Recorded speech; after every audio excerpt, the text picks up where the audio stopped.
আমি অনেকদিন পর আমার এই ইউটিউব চ্যানেলে, যার নাম এন্টারটেনার রনি ওরফে সুসময় ভট্টাচার্য, একটি অডিও এপিসোড নিয়ে হাজির হয়েছি আপনাদের কাছে। আমি আমার এই ইউটিউব চ্যানেলে অতীতে বহুবার বিশ্ববরেণ্য কবি শ্রদ্ধেয় শক্তি চট্টোপাধ্যায়ের বিভিন্ন কবিতা পাঠ করে শুনিয়েছি আপনাদের উদ্দেশ্যে। আজ শ্রী সম্মানীয় শক্তি চট্টোপাধ্যায়ের জীবন বৃত্তান্ত, তার কিছু ব্যাকগ্রাউন্ড, কিছু লেখা নিয়ে ছোট্ট একটা এপিসোড করব, শুনতে থাকুন।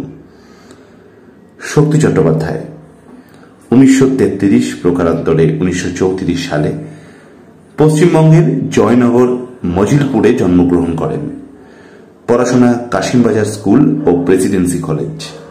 1951 থেকে 1955 কমিউনিস্ট আন্দোলনের সাথে জড়িয়ে পড়েন। 1958 সালে রাজনৈতিক সম্পর্ক ছিন্ন করলেও ডিসকলেজিয়েট হওয়ার ফলে অনার্স বাংলা বিভাগ পরীক্ষা দিতে পারেননি। প্রথম চাকরি ক্ল্যারিয়ন বিজ্ঞাপন কোম্পানিতে কপিরাইটার হিসেবে। বন্ধু পৃথ্বীশ গাঙ্গুলির সহযোগিতায় একটি টিউটোরিয়াল হোম খুলেছিলেন। 50-এর দশকের তরুণ কবিদের মুখপাত্র কৃত্তিবাস এ তিনি একমাত্র অন্যতম প্রধান প্রতিভা হিসেবে পরিগণিত হয়েছিলেন। গদ্য রচনা দিয়ে তার সাহিত্য জীবনের শুরু হয়। ছোট গল্প ছাপা হয় নিরুপমের দুঃখ। তার কবিতা আজও মন ছুঁয়ে যায়। কখনো রূপচাঁদ পক্ষী, কখনো স্ফুলিঙ্গ সমাদ্দার, কখনো বা স্বনামে লিখেছেন গদ্য, কবিতা বা উপন্যাস। 1961 সালে তার স্বগ্রামের ভাষায় লেখা প্রথম উপন্যাস কুয়োতলা প্রকাশিত হয়।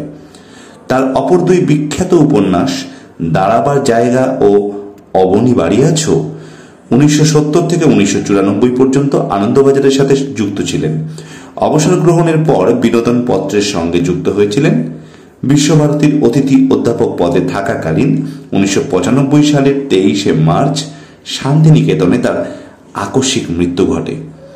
জীবনানন্দের পরবর্তী সময়ে অন্যতম প্রধান কবি শ্রী শক্তি চট্টোপাধ্যায়ের প্রয়াণ হয় তার কিছু বছর পর, অর্থাৎ তার কাজের যে চূড়ান্ত মুহূর্ত 1970 থেকে 1994, তার পরে 1995 সালে